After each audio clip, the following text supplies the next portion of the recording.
a long time runner, as you had mentioned, and sometimes people ask me, wait, how long have you been running, and when did you start running?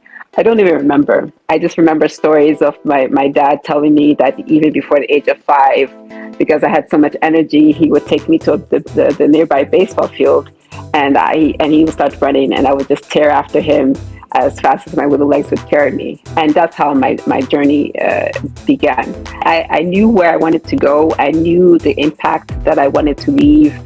I knew that where I wanted to be. And that's really what has influenced me. As I mentioned, self-discipline is key. Consistency is key. So, and there can't be anyone looking over your shoulder. And of course, you can have sponsorships and support groups and all those.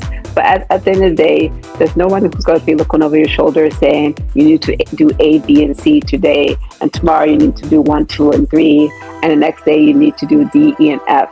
It's you. And so as long as you know where you're headed and where you want to be, then this is the motivation that will keep you going.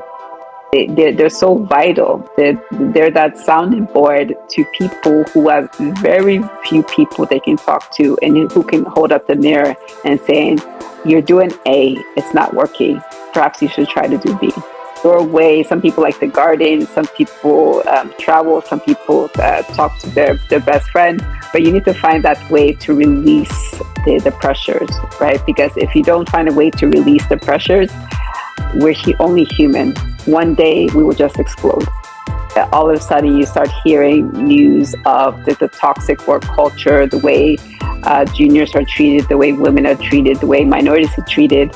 And lo and behold, the company sort of implodes. And I do believe there's a causal reaction there, right? And so it might not be immediately, but a toxic work culture is unsustainable, and it's really trust and transparency and an open culture that will lead to a sustainable business. But really what it boils down to is people, and leading with your heart, and realizing that the leadership focuses in the past might not work anymore in today's generation, in today's very volatile, as you mentioned, world. A world that is starting to come out of a global pandemic, a world that is seeing multiple wars in our generation that we didn't expect to see. And in this kind of environment, you no longer can have the sort of leadership that might have been acceptable in the past, where it's more militaristic, more authoritative, it was more top-down. And here, you really have to come down to the grassroots. You really have to come down to your people. And people in general, because at the end of the day, that's what leadership is about. We're not leading robots, we're not leading machines, we are leading people.